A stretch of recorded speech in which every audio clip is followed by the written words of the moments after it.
The new building will follow delivery of all infrastructure necessary by the City in February 2022 and referenced in the officer's report.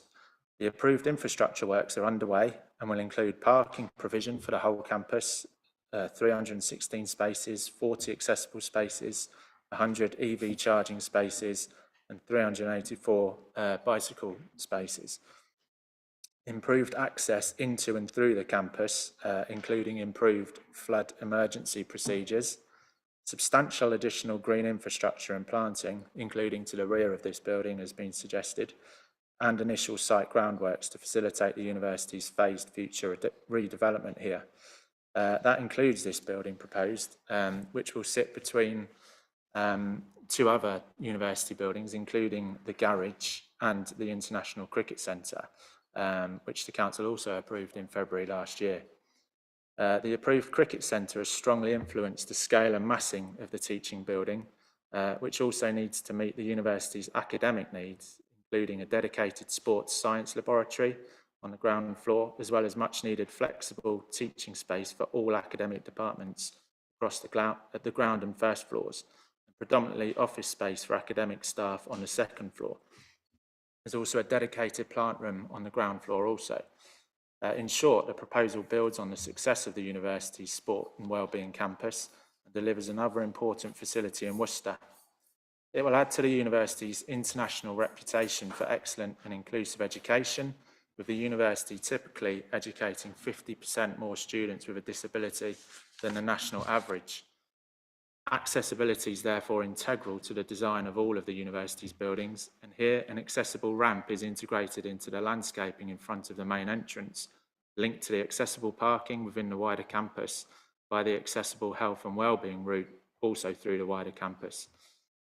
Buildings well served by the campus's substantial cycling provision, including the area to the east of the central green, which sits in front of the proposed building and includes covered provision for 140 bicycles. Ultimately, matters associated with transport, travel and accessibility have been fully considered and addressed through the application submission. As just indicated, full and detailed information has been submitted with the planning application to address all technical planning matters, including where relevant in reference to the wider works being delivered to facilitate this proposed building and others. For example, this includes information demonstrating the proposals have had special regard in respect of design to enhance the contribution made by the application site to the wider area, as well as with regard to flood risk, lighting, noise, archaeology and ecology, with significant gains in biodiversity being delivered across the campus. In short, the application submission ensures the development addresses planning requirements fully. In addition, and where necessary, technical matters will also be appropriately dealt with through discharging planning conditions at relevant stages of the development, including, for example, to investigate the potential for contamination and to agree any subsequent remediation if needed, to deliver the ecological protection and management measures recommended by the university's consultant ecologist, and to agree details such as facing materials and plant to be used, as well as a foul drainage scheme which will connect into the wider campus's system as approved. Similarly, details of hard and soft landscaping will be submitted to demonstrate how the proposals will integrate with the substantial green infrastructure delivered across the wider campus, and measures to reduce impacts during the construction phase will also be put in place, with a construction environment management plan and construction hours controlled by condition. Overall, the building is another important building that will enhance the local character and build on the existing provision at the university's successful Severn campus. And we hope that members will see its considerable merits and support the officer's recommendation to approve. Thank you. Okay, thank you very much. Do members have any questions, please, for Chris?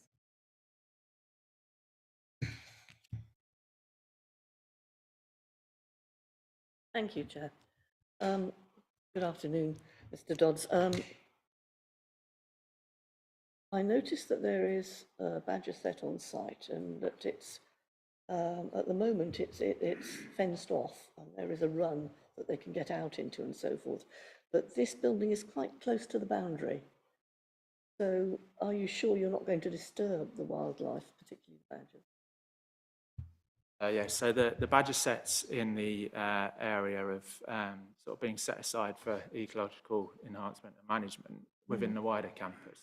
The building itself doesn't affect the badger set, but the badger set and all the ecology that was identified previous to the infrastructure works is subject to the ecological mitigation and enhancement strategy that's being implemented by the university consultant ecologist as we speak and throughout the infrastructure works itself.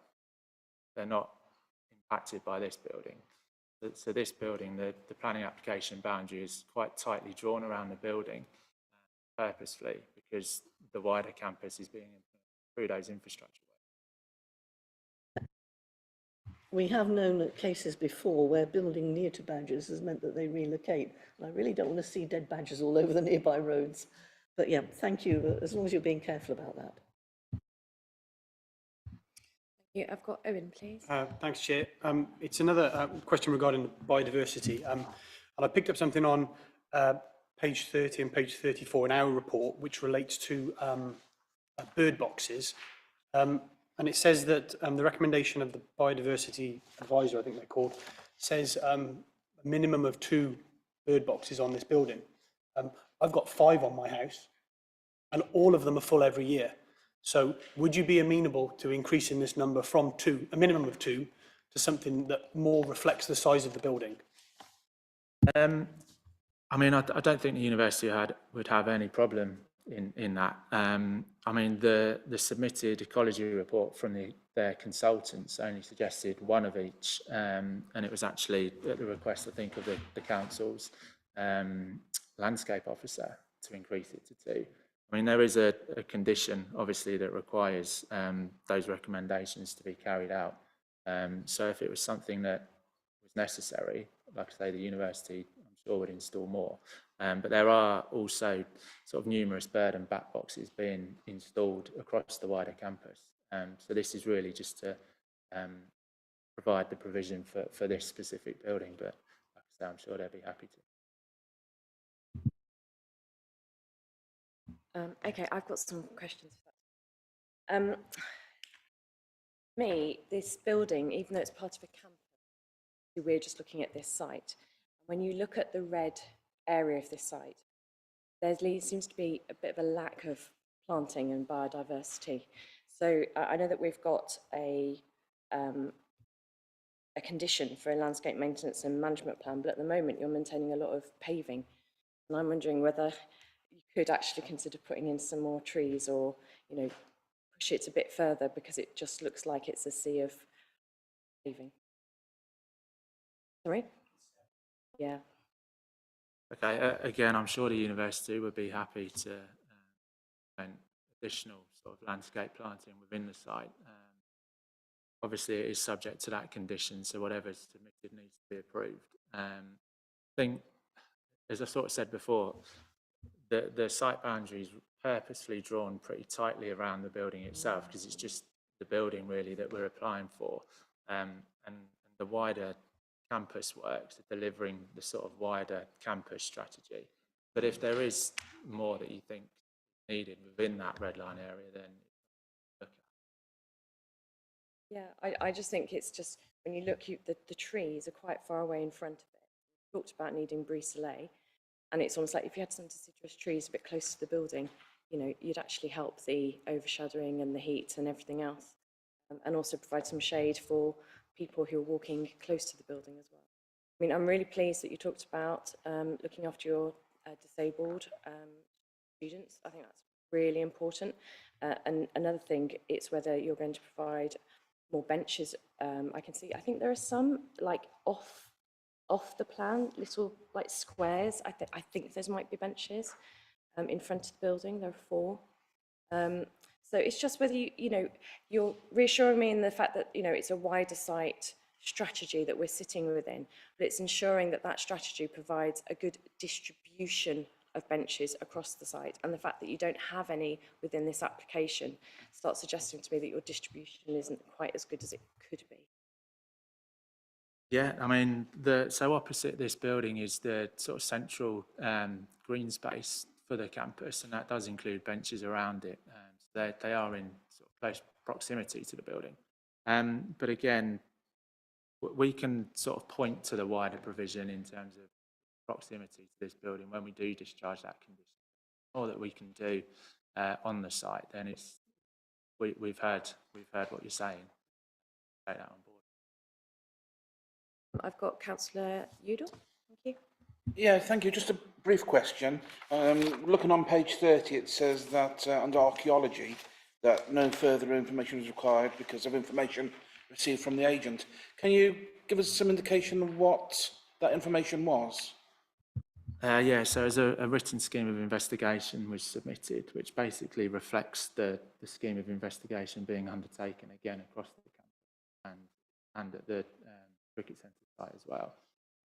So I believe the conversations were had between the council's archaeologist, who also works for Worcestershire, and the Worcestershire archaeologist that sort of sits on the city council side, to agree that strategy. So that written scheme of investigation will be part of the work. I may come back to that later, Chair. I've got Elena, please.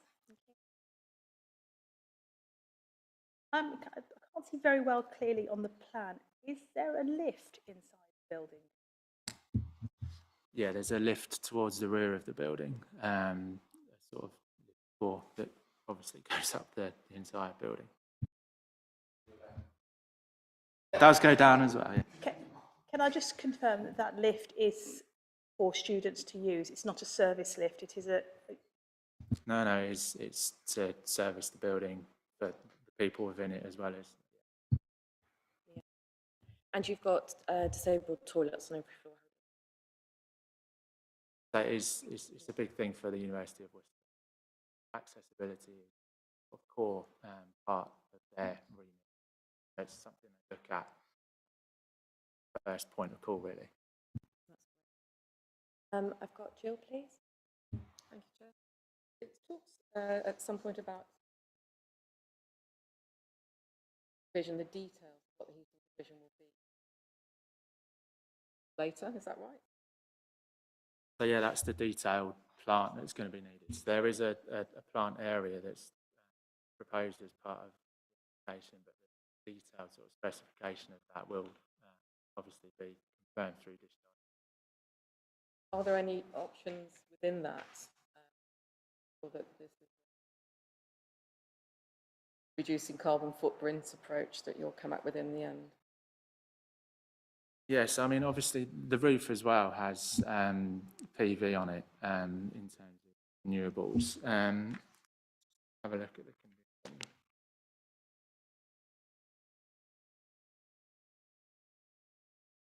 I mean, I think the design and access statement sort of sets out the sort of sustainability merits of the scheme and the sort of the way it's been designed from the outset.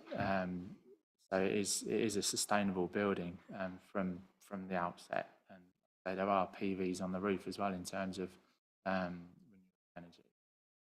So I think it is covered, but the condition obviously doesn't explicitly require that. Or if that's, yeah, we've got condition 12, which is the from a planning point of view, we're restricted to what we can ask for, and it's at least 10% of the predicted energy requirements of the development through renewables. Of course, really, that's the absolute minimum, and I suppose what we're saying is we'd like more, and it's not just about providing renewables, but it's about the building needing less energy as well. And I suppose from our point of view, the university is acclaimed for being very sustainable, and perhaps this could have been an opportunity for an even better performing building, perhaps. Something that would actually be, you know, something that we could really scream about because we're so proud of it, such as a passive house, for example. We're still waiting for that application to come in. If I can just come in, I can't remember the figure exactly, but I know the university does have its own figure, and that is above the 10% requirement of the condition. So when we discharge the condition, I'm sure we can provide a calculation to demonstrate what the percentage is. Be really useful, thank you. Pat? Suddenly occurred to me that we had problems with the hospital with external plant at one point, because not because of the noise necessarily, that was an issue, but that was sorted. The problem was actually that it was shiny and it was blinding people in nearby houses. So if you could make sure that it was matte and didn't do that, that would be greatly appreciated. Okay, so the plant room for one. Yeah, so there's only PV proposed on the roof, and if that's something they need to look at, they will. But so the plant room itself is actually only on the ground floor, so it's some way below the embankment, so it's not going to be visible to residents. But there is provision to control the noise, which is something else that you've.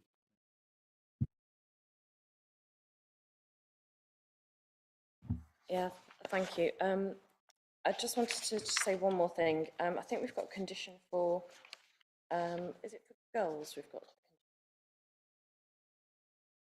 Yeah, something. Yeah, part of condition 8. And this is because there was a site of some girls on the university, isn't there? So I suppose what I'm just alerting to you really is that obviously we're concerned about girls in the city, and preventing their nesting sites is better than having to deal with them afterwards. And I suppose it's just that you're providing a flat building, which is potential huge nesting site. I don't know if you've got anything to say. I mean, obviously, as you've mentioned, goals are an issue across the city, and they're an issue for the university as well. I mean, they do implement measures to prevent goals from their buildings. I mean, obviously, as you've referred to, the ecology report has identified a goals nest on the adjacent building, so it is something that they'll need to deal with. But again, I think their consultant ecologist will probably have to put something forward. I know they have used a hawk service in the past, but I'm not sure if that's possible going forward, because I understand there's peregrine falcons or something within the city as well, which obviously, as the birds get bigger, they start influencing each other. So it is something that obviously they'll be more than keen to control as well. So in discharging that condition, they'll put forward whatever measures it is that they're proposing, which will be informed by their ecologist as well.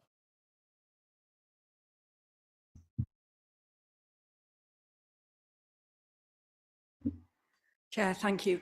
Yeah, just not such a question, but just a comment, just a positive comment, really. Obviously, I've been around the arena quite a lot before on the Hive, and I feel quite assured by the building and the accessibility, because I know the university do take that seriously, and they're very positive with that.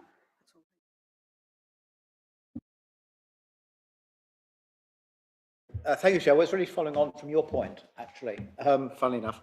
I think it would be helpful if we could tie down exactly what measures you are proposing to deal with gulls. I mean, gulls now are an epidemic of foul activity, noise, mess, and general disturbance to the public in Worcester. I think they now cover, there are nests in, I think, at least 12 of the 15 wards. It's only a question of time before they'll be throughout the city, so it's not a city centre problem. And there are still people who don't take it seriously. They have more concern for the welfare of gulls than they do for the welfare of people.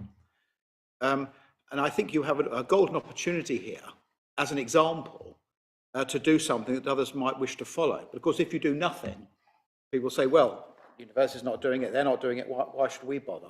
And so the problem goes from, because it seems to me that we've got a problem now with gulls, which actually is insoluble, because the numbers are higher than they've ever been before. So whatever strategy the council's got is not working. And I've advocated in the past various measures, as the chair may know. Obviously, a cull is the obvious answer, get rid of them once and for all. But if we're not going to do that, then there are things like nets. The falcon and all the rest of it is fine, but then they only disappear for as long as the falcon or the hawk is there. So it's not a solution, it's a palliative. But netting, now, people know it's cruel. Well, I mean, these are pests, they're flying rats, we need to take some measures. So unless you can tell us what precisely you're going to do, I suspect you'll end up doing nothing. and the ecologists will take over and say, oh, poor little gulls, it's the people's fault that the gulls are a nuisance. And that's not on. They are a pest. The problem is out of control, in my opinion, in Worcester City, and we need to start doing something about it. Councillor Amos, the gulls are also a protected species, which we need to be mindful of, and it's that we had an existing nest. So was your question about knowing the specific, within the condition, the client will need to supply details, and I suppose that's what we're saying, that the condition covers the details. We will need them. Yes, Chair, you're right. I mean, they are a protected species, but then so am I. I'm a protected species as well. And as I say, there are too many people who think the gulls are protected. They're lovely little things, and that they can do whatever they like to people. But the people were here first. The gulls are incomers, and they're a nuisance, and they're vicious, and they're flying rats. And all I'm saying, Chair, the part of my question is, I think we need to drill down and be specific about what measures are going to be imposed, because my fear is that nothing will happen, because we'll be given that option, and none of them will work. I mean, I can guarantee, of the cars out in the Guildhall car park, when we leave this meeting, some of them, it will certainly be one of them, will be covered in gull's mess. Sorry? Well, exactly, they do. Yeah. And it's a red one as well. Okay. But the point is, Chair, I mean, it is a serious issue, because it's a huge area, and we don't really want gulls. Well, if they're attracted to that area, they might come from somewhere else. But that's not the solution. It's a citywide problem. And I think, as I said before, what the university do could be seen as a good example to others. Yeah. Okay, let's hear from an officer about the condition, please. Just quickly, and just hopeful this will be helpful. Condition 8, as has been referred to already, deals with submission of details for the management of gulls. And what we will do is, once we have those details, we will liaise with the gull officer and make sure that it is a robust management plan, and make sure that it is, and I'm sure the university have taken away that they're going to be looking at an exemplar scheme that can be something that can be passed out throughout the rest of the city, but certainly it's going to be something that we take seriously. Yeah, that's helpful, Chair, but could I just emphasise Mr. Round's word, robust?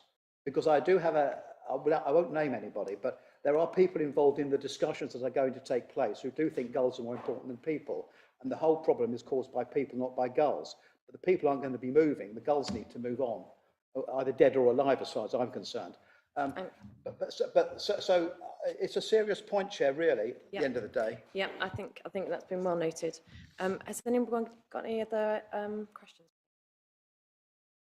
Oh, Jill. Thank you, Chair. It's just really around the trees, actually. I note that there is this environment management plan right now, because trees are there. And I'm not saying necessarily it happens in specifics, but I do hear about dying once they're planted. Yes. Sorry? Can you move closer to your mic? Thank you. Is that better?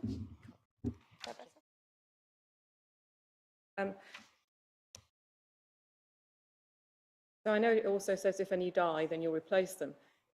Is there a way to know what your maintenance plan will be? And it's not necessarily just for you, of course, it's the whole site, but I don't know if this is relevant then to this application. But it would be nice if we never lost any, you know, rather than replacing after. So within the condition, it's condition 7 part D, there is a requirement to submit a landscape maintenance and management plan, which includes long-term design objectives, but also the management responsibilities and maintenance schedules. So the university have submitted that to discharge the relevant condition of the infrastructure works. But obviously, there is a condition on this specific, hopefully, also that will require the university to submit the same for any landscaping proposed as part of this proposal. But any further questions? Thank you very much for your time. I think that's been really useful for people. Should we just alert people to the late paper? please, for this. Yeah, through you, Chair. Just, I think Ruth mentioned it in her presentation, but just so that members are aware that the recommendation is for approval subject to the conditions as listed within the report and the additional condition 13, which requires for obscure glazing, which is on the late paper, just so that the recommendation is very clear. Okay, so should we start with a debate? Councillor Udall? Yeah, in principle, I've got no objection to this plan application at all, even though I've got a number of concerns. And I've got 3 questions, and I think they are very separate and very different, so I'll ask them in a different way. I'm looking at the conditions which you've got down. I'm particularly looking at condition 4, relating to the site operatives' parking areas. Would it be possible to tighten that up by ensuring that this condition makes sure that all site operatives actually are confined to parking on site? We've had problems elsewhere in St John's where such developments have occurred, where site operatives' cars have been spread over a wide area, and that does cause a lot of anxiety and concern. So contain them on site with a condition would be useful. And the hours of delivery vehicles on site, again, can we tighten that up to suggest that all loading and unloading must be on site? In the past, this has happened on streets when whole streets have had to be closed. And I imagine on Henwick Road, where this will be, or Hilton Road, this will be a significant traffic impact if it's loaded and unloaded on site. My big concern, though, is over the, as I indicated earlier, about the archaeological issues. I'm trying to find my notes. I'm a bit concerned that there's no prior dig taking place as a condition. This is a site which was in existence as occupied pre-Roman times. It goes back a very long time as a site of occupation. And it was even a site of a battle in the anarchy in the wars between the Empress Matilda and King Stephen. So there was a battle on this site. Industry goes back a long time on this site, including a lot of settlements which were next to the river. I'm aware that some of that industry and some of those settlements have left the land contaminated, but even that is of archaeological interest. So I'm a bit concerned about the lack of archaeological attention to the site, and I would like to see a bit more certainty and guarantees about what can be preserved and what can be identified. A lot of the activity which has taken place on this site before has never been dug. It's just been left there. So I do wonder whether there could be some surprising finds under the surface at this location, and I would like to see some tighter conditions about that. Okay, thank you, Richard. Through you, Chair. If I can deal with your questions backwards, just makes it easier for me. In terms of archaeology, I think as the Mr. Dodds mentioned, the 2011 wider infrastructure plan that was approved actually dealt with archaeology as part of that, and a written scheme of investigation was submitted and approved by the council for the whole of the site. In terms of giving you and this committee assurance, if the committee was minded that they wished to support it, but they wanted some more tighter assurance in terms of archaeology, I would suggest that an additional condition tying in the archaeology works to that approved written scheme of investigation would be an appropriate way to go, so that at least the approval on the face of the notice made it very clear that this committee had some concerns and was interested about archaeology, and not that it was just passed aside. So that I would suggest is okay. In terms of the construction environmental management plan, the details will be submitted, and we can certainly pass on the concerns in making sure that operatives are parked within the site. I think as we've had discussions previously, it's not something that the local planning authority can make a site operative park in a specific location. If they choose to park legally in any other location, it's not something that the local authority can enforce. However, what it does need to make sure is that there is sufficient facilities to be able to make them park in a appropriate location. So as long as that is the case, and I feel that condition 4 deals with that appropriately. But again, it's that particular issue in terms of unloading and loading. And again, that condition deals with that, but we will make sure that that is passed on.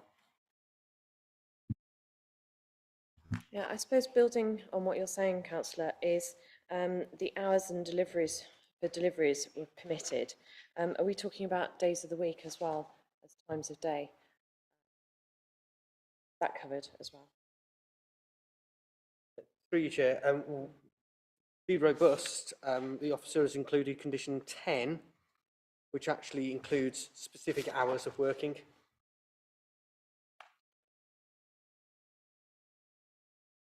Got 8 till 6 weekdays and 8 till 2 on Saturdays.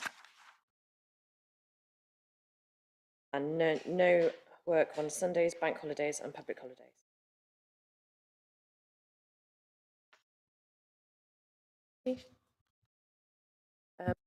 Have we got any other comments? Owen? Yeah, thanks, Chair. Just to say that my comment about the bird boxes, I don't claim to be an ecology advisor or whatever they're called. But my point was that I've got a normal semi-detached house and I've got 5 bird boxes on it. Normally 4 of them are full of sparrows or tits, not gulls, thankfully. Normally full of sparrows or tits. And this building's a lot bigger than my house. So I wonder whether we can put a condition in to say that we want more than a minimum of 2, because that seems to me to be quite trivial, given the size of the building. Through you, Chair, if this committee has weighed up the advice from the ecologist and the appraisal and feel that additional bird boxes are required to be able to provide the biodiversity gains that are required by the MPPF and by the local the development plan, it's perfectly open for this committee to indicate, but they need to be reasonable. My advice is that I think probably 4 would be reasonable, a minimum of 4, but that's for this committee to be able to balance in the planning balance when you're weighing up all of those elements. Do they feel that 4 is reasonable? My advice is that it probably is, but that's a matter for you and your planning judgment. And I suppose if you're putting 4 rather than 2, you've got the potential for more variety, for more species, perhaps. Can I just ask her, when you say 4, do you mean the 2 bird and 2 bat, or do you mean 4 and 4? Talking about bird boxes only at the moment. So, yeah. 4 bird boxes. Yes, if that's what the committee, that needs to be included as part of the. Yeah. Once a motion is put forward and a proposal is put forward, that would need to be included along with any other conditions that we've discussed. Pat, thank you. Thank you, Chair. Thinking about the application overall, I think the roof height is okay because it's in keeping with nearby roof heights, particularly the cricket pavilion. The design is adequate, though not inspiring, perhaps. And that's partly because the campus area has had to be built in stages, probably due to funding, so it's hardly the university's fault, or indeed the architect's fault or the project manager's fault. So that's not something we can necessarily remedy, though I think some of the conditions suggested are helping a good deal. It's fairly flood resilient, it's got flood resilient materials included and raised electrics, and also the floor level is raised, so that should deal with most of the issues around flooding. The noise assessment, we're told that a revision is needed, and that's dealt with in condition 6. We haven't seen anything. Did we talk about heat pumps, Chair? I can't quite recall. We did a pre-meeting, didn't we? I But think not so, today. yes. We haven't today. Yeah, I mean, there is a solar array. It'd be nice to see possibly heat pumps considered of some sort. The lighting looks okay. It's not going to disturb the wildlife too much. The hours of operation are dealt with in condition 10. Overall, and the ecology, I think we've given a good go at that recently. Contamination, of course, could be an issue, and I'm sure that regulatory services will be all over that, and perhaps we could just alert them to make sure that they are. Overall, I think this is certainly more than adequate application, and I'd like to propose it, please. Thank you, Pat. I mean, I agree with what you said. I mean, when I saw the 3D model, I thought it was a rendered building, which filled me with horror. And so when I looked at the elevations and saw that they were brick, I was very relieved. And of course, at the moment, a grey brick is proposed, and I can't really see the logic for that. But I think, you know, that we're going to have materials will be submitted for approval, and colour will be part of that as well. Has anyone, Alan? So, yeah, just a really question that came out of Councillor Cleary's point. Who actually employs, and therefore to whom is he or she answerable? The ecologist? Is it an employee, or they be paid for by the university or by the council? Because again, I remain concerned what their objective is. Is their objective to try and stop the infestation of the city with gulls and now bats? Of course, bats carry rabies, but they're protected. So, I mean, we look out, everybody. Or on whose behalf are they operating? The people of Worcester, which is my concern, or you know, all these airy-fairy species flying around with diseases and being a nuisance. Through you, Chair, the ecology report was prepared on behalf of the university, but the council has its own ecology advisor who sits and pays as a consultant, and we on our books, so controlled under my team. So that would be something that we would ask his advice upon, but ultimately it would be for the council planning department to decide whether that was suitable or not. So it's not dealt with by the university's consultants. It dealt with in-house by our own consultant. And of course, ecology sits within the national planning policy and the South West Development Plan goals, doesn't it? So there's a lot of policy surrounding it. Any other comments, please, of support or concerns? Okay, do I have a seconder for Pat's motion? Councillor Alcott?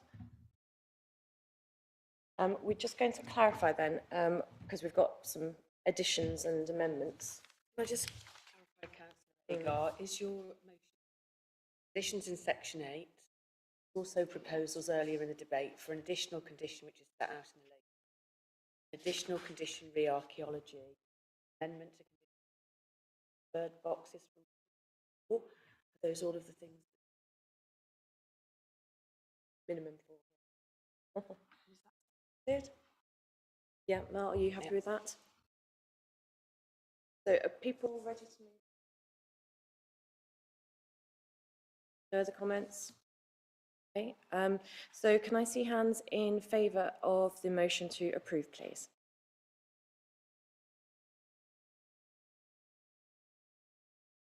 That's great. Thank you very much. That's approved unanimously. Thank you. Thank you for coming.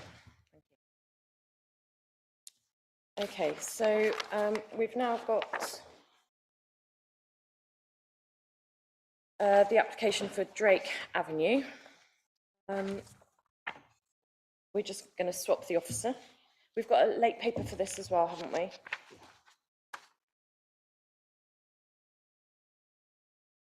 Which is quite detailed.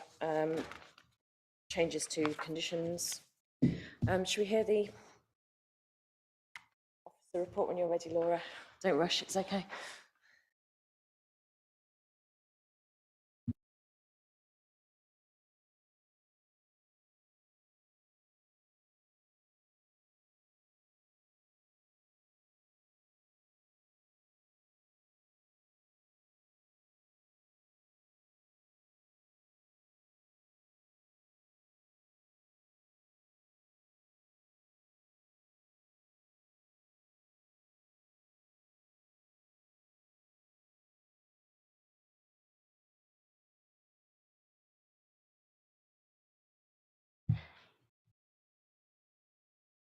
Thank you, Chair.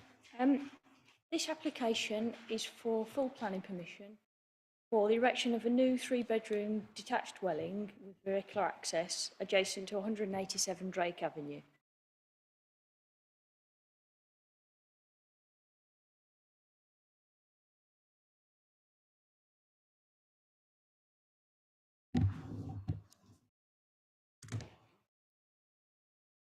I'd just like to firstly draw members' attention to the late paper for this item, which just highlights a minor change in the wording of condition 5 relating to percolation tests being carried out when necessary, and also an additional condition that requires that additional details are provided relating to the siting of cycle parking, refuse and recycling storage. It is also important for members to consider that in respect to this application, there is an extant planning permission at the site for the same proposed dwelling, which expires in February 2024. There have been no relevant planning policy or legislative changes that affect the development since the previously approved application, and therefore it is a significant material consideration in the assessment of the application. As you will see on the first slide, this just shows the location on the corner of Drake Avenue and Lear Close outlined in red, with the blue line around the host property 187 Drake Avenue.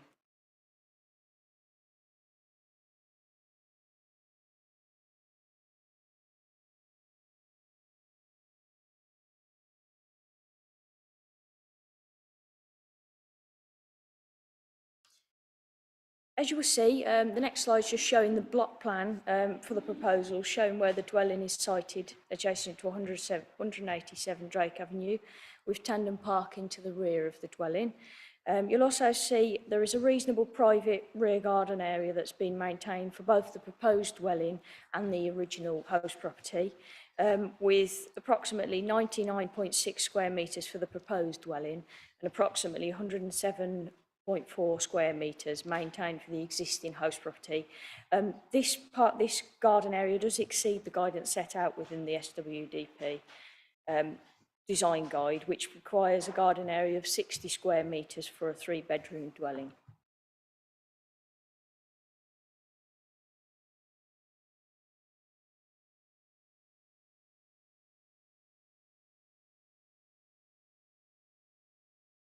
Now just looking at the elevations and floor plans, as you will see, the proposed dwelling also includes a front porch and is stepped down at the rear to mitigate any impact of loss of light to the host property, which will be the neighbouring property, 187. The proposed dwelling has 2 storeys with 3 bedrooms at first floor level and a kitchen, living room, WC and storage cupboard on the ground floor level. Now just moving on to the site photographs. Sorry, there's a bit of a delay. Now just looking at the photographs with the host property 187 in the foreground. Now moving on to the next photo. You'll see the side of the property with a mature hedgerow. And again, some further views of the side of the dwelling. Mature hedgerow. So there's been no neighbour objections or objections received during, no comments or objections received during the course of the either this application or the previously approved application at the site. Concerns have been raised, however, by during the course of the application by a ward councillor, Councillor Lamb.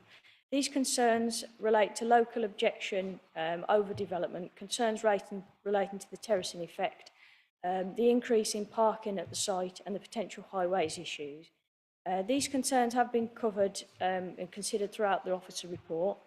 Whilst these concerns are noted, it is considered that the application site is capable of accommodating the proposed additional dwelling in a satisfactory manner without resulting in overdevelopment of the site or the terracing effect. With regard to the parking and highway concerns, the Highways Authority have been consulted on the proposals and have raised no objections subject to the conditions that have been included in section 8 of the report and the additional one within the late paper. So the accompanying officer report and late paper cover all of the relevant issues and is taken as read. Members will also note the list of conditions and informative notes just relating to parking, drainage, renewable energy, landscaping and the removal of permitted development rights to restrict future extensions and outbuildings at the site. Many of these conditions were also included within the previous planning permission at the site. However, in some cases, the wording of the conditions have been improved. Therefore, for the reasons set out in section 7 of this report, officers have concluded that, on balance, taking into account all the material planning considerations and the extant planning permission at the site, the submitted proposals are considered to be acceptable, subject to the conditions set out in section 8 of the report and those in the late paper. Okay, thank you, Laura. Yeah, I just wanted to highlight a couple of things that when Pat and I looked at this earlier on in the week, we looked at where the bike and bin shelter was behind the cars, and we didn't think that possibly that was the best location. Particularly, I think the kitchen's at the front of that building as well, isn't it? So then you've got to take your bins all the way through your lounge to get out back garden all the way through. So that's why we've put that condition in, because we're not happy with the layout there. Okay, so do we have any questions? Richard? Statements and questions, really, because I may be a minority of one on this committee again, because that's what I tend to be often, but I'm really upset about this application coming back again. Let's face it, the Dines Green estate was built in the 1950s with gardens which were considered to be adequate for the needs of the people who resided there at that time. And they were large gardens by comparison to what we've got today. And they were large because of a variety of reasons. We'd just been through the war and people were growing vegetables again. People were having lots more children than they are today and needed play facilities for their children in the gardens. I believe those times and those issues are still relevant, and this is going to be a sad impact on Dines Green to have one of its last few remaining large gardens being torn up for housing. It will cease to be Dines Green, it will become Dines Concrete if we're not careful. And that does concern me considerably. I do believe there is an overdevelopment of this site. I believe it will impact upon the other neighbours and on the visual amenity, especially as you enter Lear Close. I believe we are squashing a large house into a small site, which effectively is just yet another little box for Drake Avenue. And we're losing some very important open space, which is visible from the street frontage. I am also concerned about the pillion parking arrangements, which in the past have been frowned upon by this committee, and I think that will create more tensions and more stresses, which will ultimately lead to cars being parked on the highway rather than off the highway. And that is something which I believe we do need to consider. I know that that's not something we can condition, but it all adds up to, in my opinion, a recipe for disaster for this location, for this application to proceed any further. I think it's too big in the wrong area and will cause many problems and will inevitably lead to resentment down the road. And I think we should be resisting that and trying to encourage people to continue to have their large gardens in Dines Green and not concrete them over, which this will unfortunately do. Can we address the parking issue first of all, what highways thought of it? They haven't put in their... Through you, Chair. From the Highways Authority's point of view, you will have seen their comments within the section 5.1. They have set out their observations. They consider that it's acceptable. So from a technical point of view, in terms of finding that the parking in the highway situation is unacceptable, just reminding this committee that the NPPF sets quite a high bar, that you need to be able to demonstrate that highway safety is severely impacted. Not just that it's unacceptable, but that impact needs to be severe, and that's the level of harm that this committee needs to be able to demonstrate from a highway point of view. And you've got technical evidence and provision by the County Highway Authority that they find that this is acceptable from a technical point of view. If I may, Chair, I accept that we are up a difficult path here, and I accept that I'm going to be probably a minority, but what is acceptable on paper does not necessarily mean what's going to actually be put in practice on site. When there's pillion parking like this, it means that one car will be on the highway rather than parked off the highway, and that does concern me. Councillor Cleary and then Councillor Amos. Oh, whichever way you prefer. Whatever suits you. Sort it out between yourselves. That doesn't matter. Actually, Councillor Ewart, it won't do you any good, but I agree with you. In fact, it might harm your case now. First of all, can I just ask Mr. Round a question? Because he and I have in the past shared differences over aesthetics and what is beautiful and what is ugly. So could we please turn to the picture of the side elevations of this monstrosity? There's two side elevations. One of the earlier pictures, I think. About the third one. Yeah, just before the car parked on the pavement. That's the one. No, that's the one. Could I ask Mr. Round a very simple question? A yes or no will do.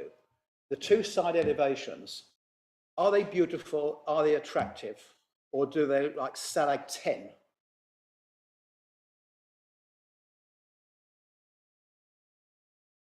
Considering it from the policy position, whether it's acceptable in terms of design, your officers have come to the conclusion that it is acceptable in terms of design, that is suitable design that would not appear out of character with the surrounding area. Well, I think that's what bothers me, Chair. You see, because if you look at the bottom one, you've got a massive brick wall with a tiny little hole in it called a window.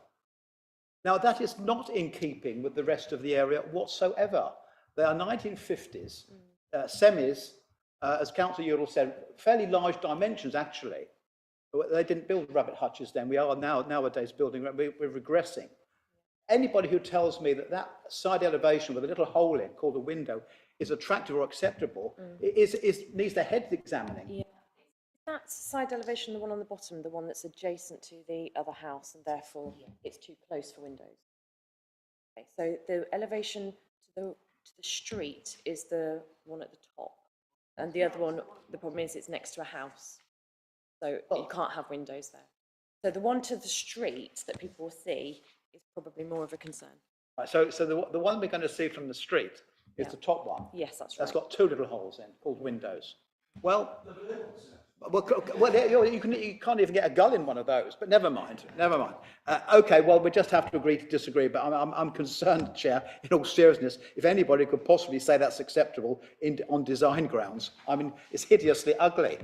But could I just also take up the point of the parking? Councillor Udall's right, and Ms. Hanchett's not here, so I know she likes my questions. And the parking is technically in order. But could we just go back to one of the pictures again? Because you see, this is the reality. We can sit here and pontificate, but the reality is that car wasn't parked on the road. Councillor Udall's wrong. It's actually parked on the pavement. Actually parked on the pavement. You know, but this is what's going to happen, because although technically they've got the space, and quite rightly you and the Vice Chair were trying to fiddle around with the bins because it wouldn't work because of the parking and all the rest of it. That's the reality there. That's the reality there. A mum with a pram, a disabled person, a partially sighted person, how can they get round that? They'd have to walk in the road on a junction. But that's what we're going to allow, obviously. And the other thing is, and it's the principle, Chair. Again, it bothers me enormously. As you know, I've been fighting fiercely. Just because there is a garden, it doesn't mean it can be built on. The whole point of a garden is that it's something that shouldn't be built on, that it isn't built on, and it's a green space. I fought for years arguing against building on gardens, because the gardens are there for a reason, and we want green space in this city. And we're giving it away bit by bit, so that even if you've got a big garden where you can plonk a property on it, build on it, build on it. Yeah, I mean, I know it's a different case, but there's one down Malvern Road. Knocked a beautiful house down, and they built 9 houses on it because it had a big garden. So you destroy a house just to get to the garden space. And it really is something, Chair. I don't know what the policy situation is, but building on gardens should be only as a last resort in exceptional circumstances. Clearly what has happened here, owner's got a bit of spare land, well, flog it off, build a house, and then they'll move on somewhere else. Make a quick buck, but once that space is gone, it's like, you know, it's like Aldi, once it's gone, it's gone. And you won't get it back. And we are doing this throughout the city. And I think we need to be much stronger in terms of policy. There is a garden, you want to build on it? Well, you know, only in exceptional circumstances, but we're just letting it happen. And I think it is a great shame. because the outlook at the moment, the nice hedge, looks nicely cut, on a junction there, the trees, it all fits in well. And ultimately, it is, as has been said, that this kind of is out of keeping with the rest. I mean, it's 1950s, which has a kind of consistency. This is just, in my sense, a monstrosity. They're plonked on it what they can, and frankly, it'll change the area permanently. But this committee needs to take responsibility, Chair, for allowing these endless gardens to be built on. And I'm appalled that we're doing it. And on this, I'm going to vote against this because I don't think we should be building, taking away garden. That garden space is needed and it's there for a purpose. You know, parents quite rightly say, well, I can't allow my kids to play in the street. No, exactly right. So let them have a garden. Just because the garden's a little bit bigger than the minimum requirement doesn't mean you can plonk a house on it. But anyway, I think I've said enough, Chair. Yeah, thank you. I mean, the planning history for this site is that it got permission on February the 12th, 2021. And the planning measures, you know, haven't changed. And unfortunately, we get lots of new houses which are built with gardens half this size, because that seems to be acceptable to the government. So this is, I know. So I don't know whether an officer, you want to say anything? Thank you, Chair, and through you, just some points of clarification, if I can.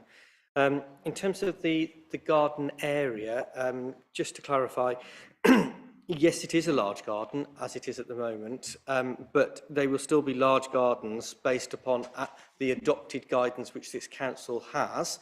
So in terms of the site area, both of the proposed garden area and the existing houses proposed garden, as a result of this development, they will still be ample gardens over and above that which this council's adopted guidance allows. So there is ample space for that. In terms of the policy considerations, there is nothing in the current SWDP that restricts gardens to be built upon.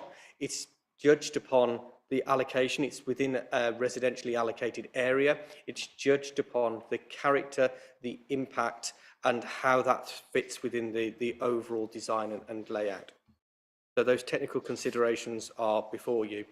As the Chair has mentioned, one of the largest considerations for this committee is the fact that the planning history, and that has to be a material consideration for you, the fact that planning permission for exactly this proposal, in exactly this form, was approved in 2021 and still can be implemented until February 2024. That is a significant material consideration for you, and if this committee wishes to take a different view to the officer recommendation, they need to be able to demonstrate of what has changed, what policy considerations they are taking into account which are different and that have changed since 2021. The officer advises that there has been no change of planning policy, there's been no change of national policy in respect of these type of developments. So whilst there may be issues for this committee that the group look at and will think that they are not acceptable, they need to balance that against the significant material consideration of the previous application. That is something that you need to be able to balance as part of your overall planning balance. But that is a significant consideration for you that you need to take into account. On that point, because I thought Mr. Round would mention that, and indeed he has. He's quite right in what he says on that point. However, those of us on this committee who voted against and spoke against and opposed this application first time, in so doing again, are simply being consistent, because, as it is quite right, nothing has changed. Well, why don't they get on and build the damn thing then? I mean, I assume this is a renewal because they haven't built it. They've had nearly 3 years to build it and they haven't. So they're renewing permission. So the land can lie there for another 3 years while they come up with some other scheme that doubtless they will come back to this committee for. So Mr. Round is right, but he needs to take into account people who vote and speak against exactly the same thing. We're only being consistent in repeating our arguments.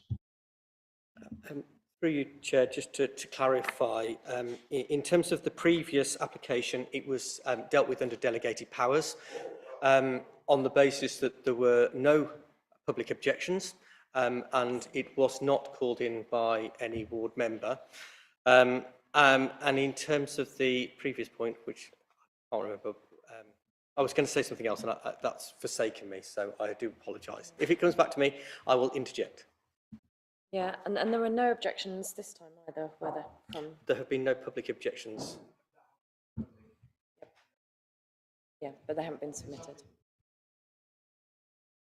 Okay, so I've got Owen, then Pat, Jill, and then Elena. Thanks, Chair. I've got 2 points, but first of all, I'll say that I don't like this at all, and I share the comments of Councillor Amos, but I'm struggling to find a reason why we can reject it. My 2 points are, the first one is regarding this parking situation that's already been discussed by Councillors Udall and Councillor Amos. I don't know if I've got this wrong, but my understanding is that the parking's out the back, and you need to go out of your patio doors, walk through your garden, get to the parking. Now, if I bought this house, the first thing I would do is turn the front garden into pavement and look to put my car there. And I suspect that's what whoever lives here will try and do.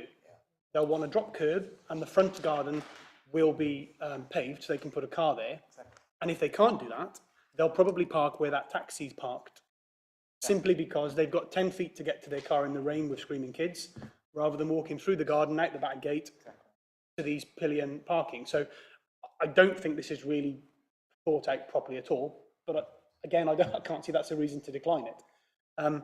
My second point is a question, and it's 6.8 on page 48, between the host property and the proposed dwelling, it's about 6 feet. But then it goes on to say the proposed dwelling is set back from the building line by 1.5 metres, which is about 4.5 feet. So does that mean there's going to be a 1.5 foot gap between the house and the fence, the existing house and the fence? Because if the total distance is 2 metres, 6 feet, it looks to me like there's going to be a 1.5 foot gap from the house to the fence, which I couldn't walk down unless I'm walking sideways. Well,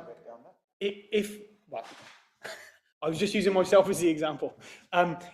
If I'm completely wrong, and there's a 2 metre gap from the house to the fence, and then a 1.5 metre gap from the fence to the other house, that seems to make sense, but it's not what this says.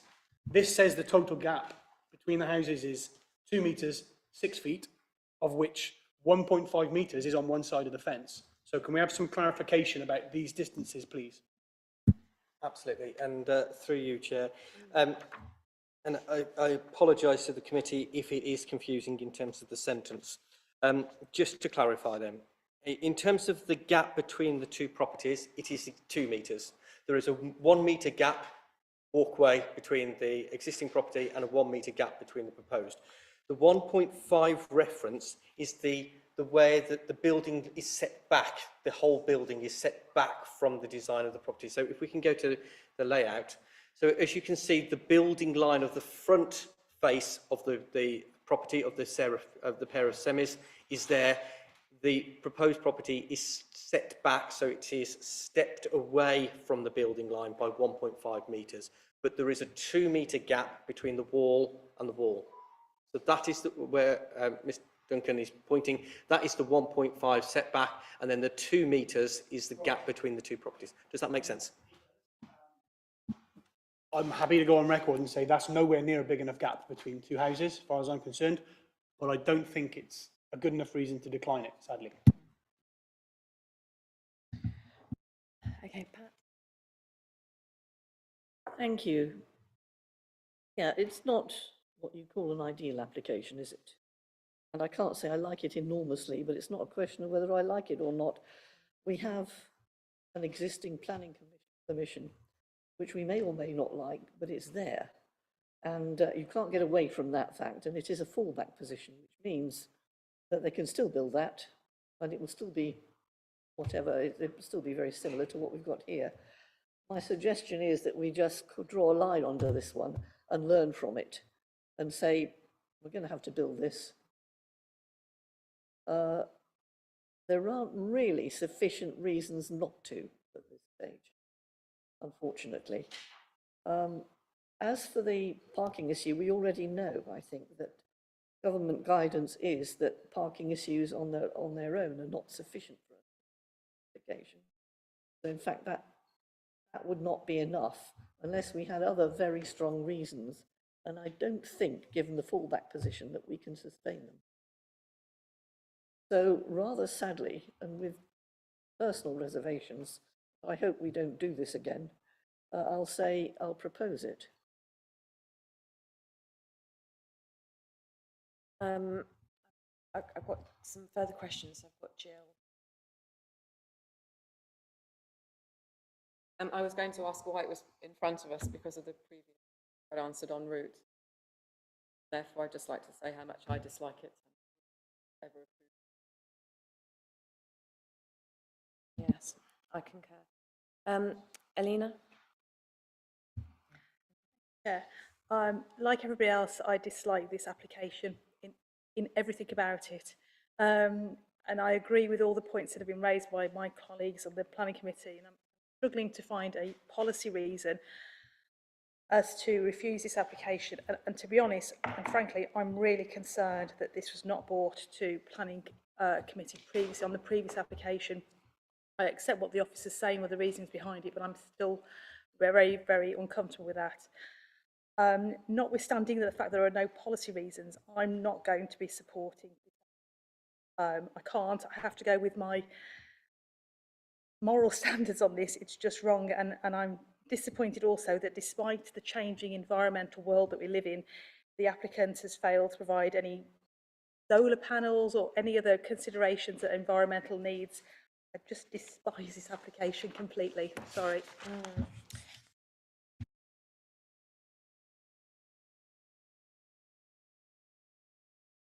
Sorry, one benefit to this application coming back is that we can actually put another condition. Condition 6.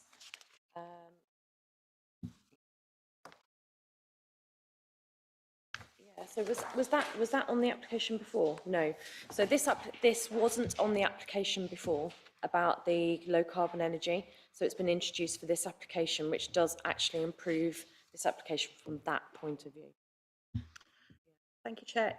If this application is going to be approved, I would like a very strong condition to say that there can be no occupation of this building till those solar panels or that has been approved and implemented. Yeah, because again, as what I've always said, Yeah. this council is very restricted on time for officers and enforcement officers to go and enforce planning conditions.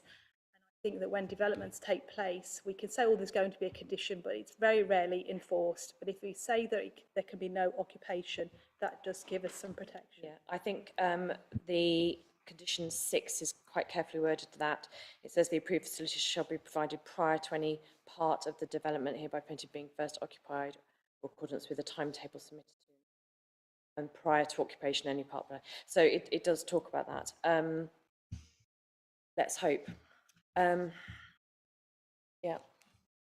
I think it needs saying that our enforcement team is actually a lot stronger. Yes. And that they really do try to. So that, you know, you hope that's a bit consoling, but they really do try hard to do that. And I've known occasions where they almost pitched a tent and took a sleeping bag. So I think we can feel a bit more confident these days.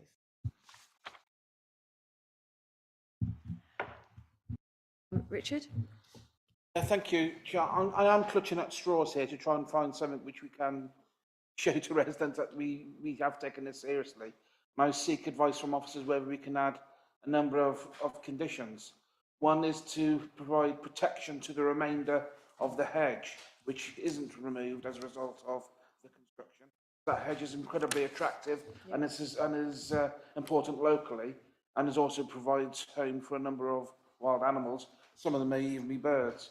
Also, whether they can have any condition, I know we've talked about removing the permitted development, but can we have any conditions which would prevent off-street parking fronting Drake Avenue, which would actually prevent some of the concerns which have been raised about having a drop curb on the frontage of the highway, and whether we can have any conditions about, and I'm really clutching at straws here, about tree planting within the site.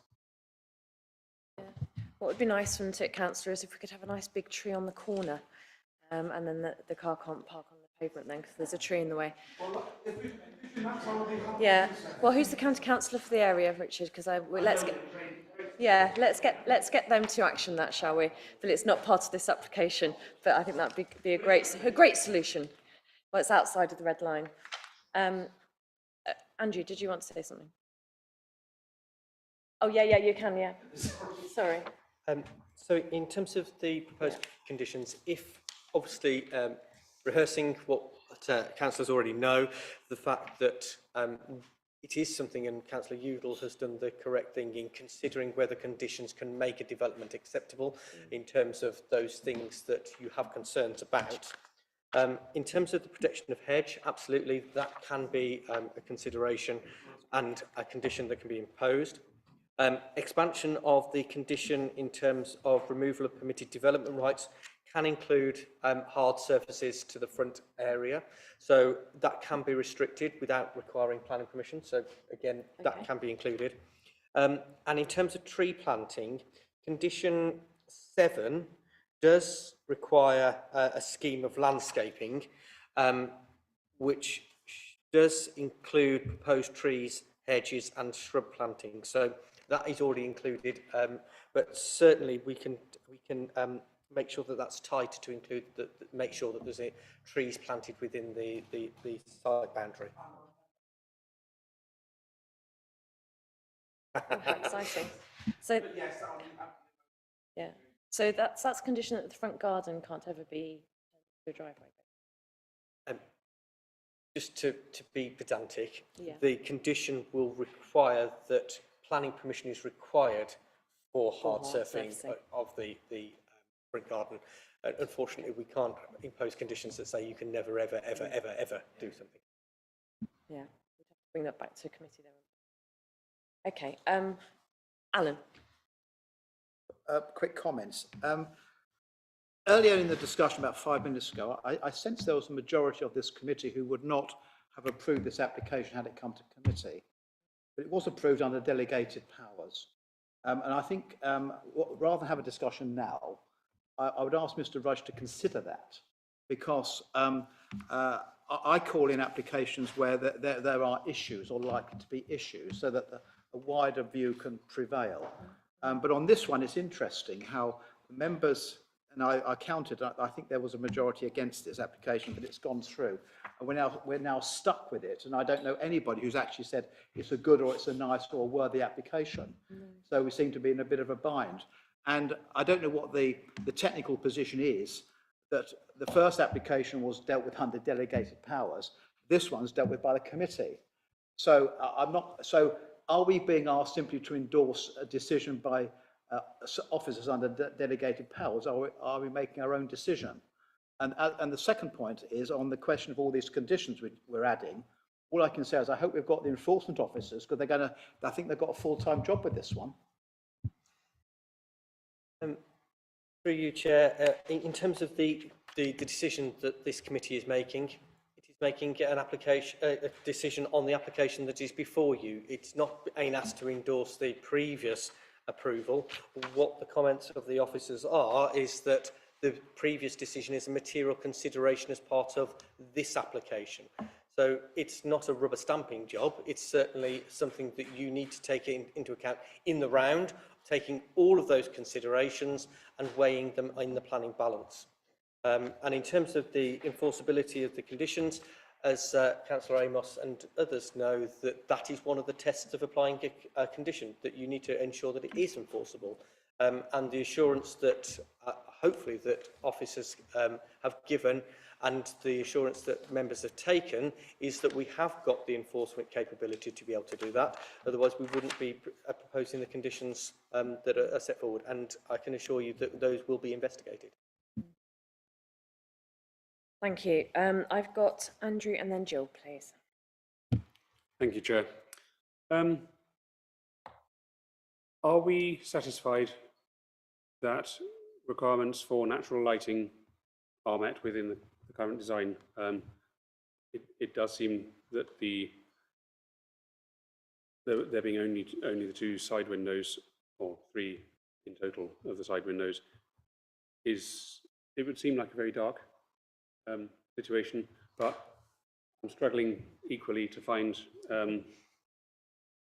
reasons to support rejection of this, even though, yeah, I suppose it's better than a room in a barge, but it's not going to float my boat, personally.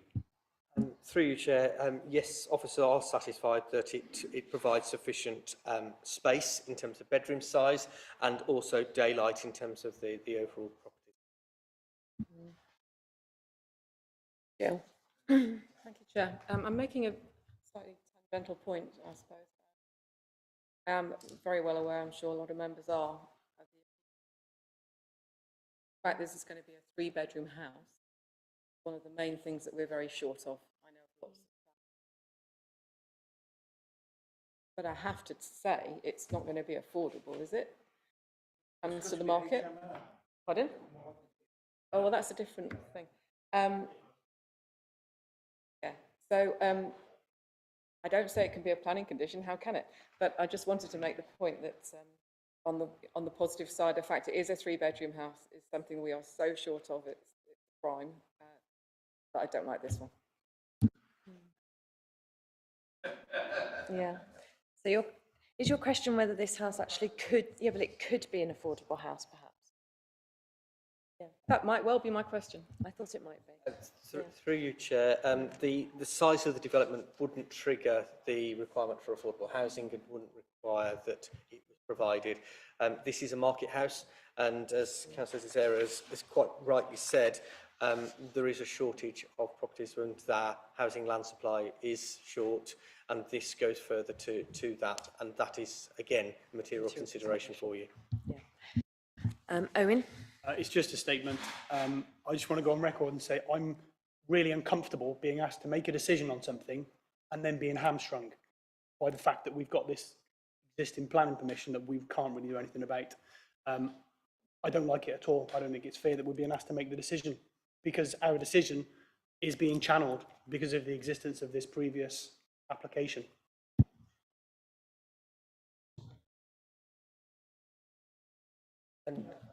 And through you, Chair,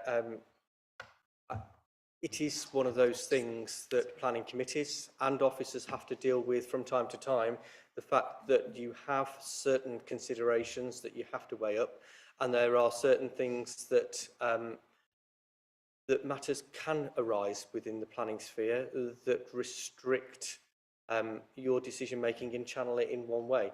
It is the beast of deciding planning applications, and as one of my previous bosses used to say, there is never a perfect planning application, and what we have to do is balance up those competing matters and come to a reasonable, balanced decision, weighing up all those matters, however finely balanced those might be.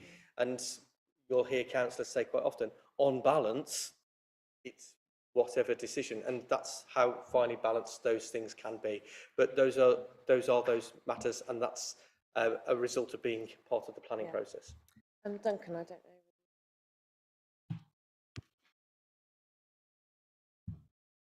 Thank you, Chair. There isn't a lot more that I can add to what's already been said. And I think, sorry, I'm about to state the obvious, which I seem to do a lot, but I think anyone, if they were sitting in this room or listening to the debate that you're having, would have an awful lot of sympathy with you for the reasons why that you are wrestling with trying to make a decision on this planning application. I think it's really important that the fact that the decision on the previous application was made under delegated powers shouldn't in itself become a red herring, because potentially that decision could have been made by another planning committee that none of you were sitting on, but you would still have to have regard, but if you were a new member to this committee, whether you like it or not, you have to have regard to that decision. If you have no regard to it and you give it no weight whatsoever, then paragraph 3.1 in the committee report gives you the legal framework within which you're having to make your decision. If you ignored it or gave it no weight at all, then arguably you would err in law. I don't think you're suggesting that.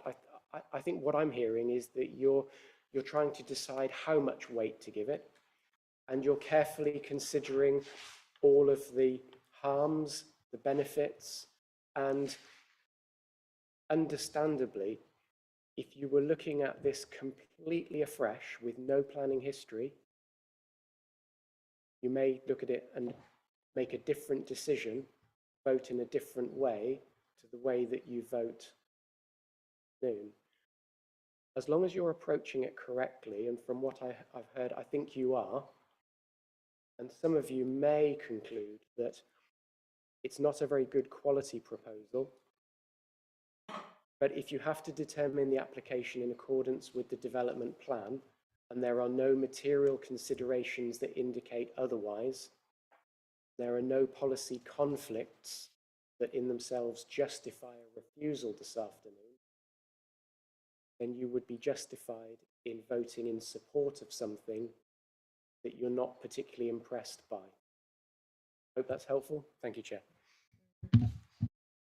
Yeah, sorry, I just want to say one thing as well. You know, if you're looking at the balance of this application, what we have the opportunity to do with more conditions is improve it, even though we still find it, you know, not, yeah. So if we choose to vote for it, then that's for me that's a positive that we could take away. Has any? I think Alina, you wanted to say something. Alan, Jill, in that order. Thank you, Chair. I'm still not convinced, and I hear what officers are saying. Can I get some advice from officers on? I know that we have the opportunity to do a site visit. We were given the opportunity beforehand, and when I looked at these papers initially, I had no concerns, if that makes sense. And it's only having heard other councillors speaking, I feel like I want to go and have a look at the site. Or is that a no because we've missed our opportunity? I don't know what the procedure is.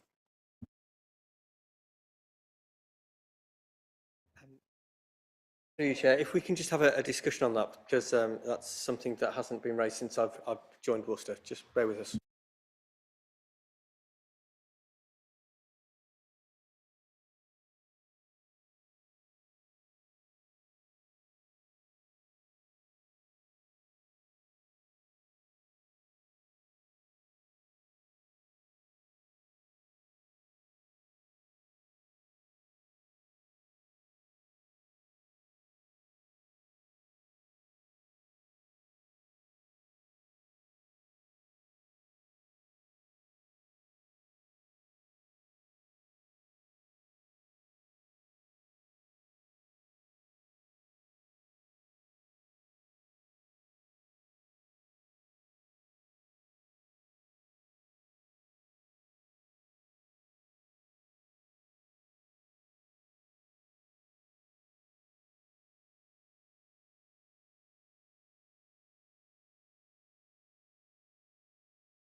Okay, welcome back, everybody, after our short adjournment. Duncan, could you set the scene for everyone listening, please? Thank you, Chair. Just before we adjourned the meeting, members will recall that we were asked whether a site visit could be requested during the meeting. You'll all be aware that ordinarily site visits are arranged before the planning committee meeting, and that's in the interests of efficiency and everything else. That's the sequence of events that we would always prefer. But your officers have had a discussion about this.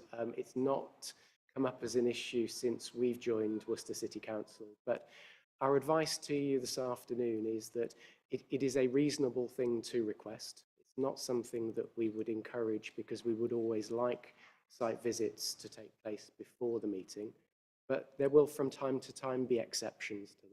And if you feel that you don't have enough information before you to make a decision on an application, or a site visit becomes crucial, then it's a reasonable thing to request. Procedurally, there is a proposal on the table, but I believe it isn't seconded. So before you could move to seeing whether there is a proposer and a site visit, you would have to see whether the motion that is currently on the table would be withdrawn. Thank you, Chair. Thank you, Duncan. That's really helpful. So we had a proposal from you, Pat.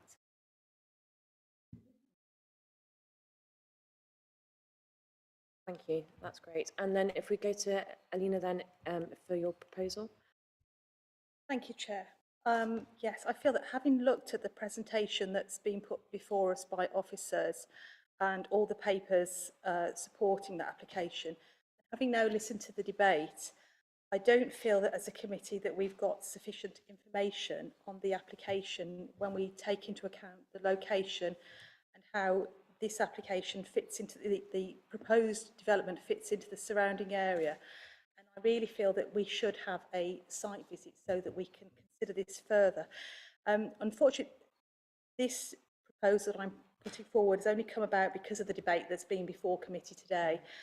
And I'm proposing that we defer this application for one planning cycle so that we can take a site visit with the committee. Then this site visit should take place before the next. Yeah, thank you, Alina. Do we have a seconder? Thank you, Richard. Very prompt. We need to vote on that? Or does anyone have any questions on it? Clarification? Great. So you'll have a site visit in your calendar already now. We need a vote. So can I have a show of hands in support of us going on a site visit? Unanimous. Lovely. Thank you very much. And that's the last item for the meeting. So this meeting is now closed.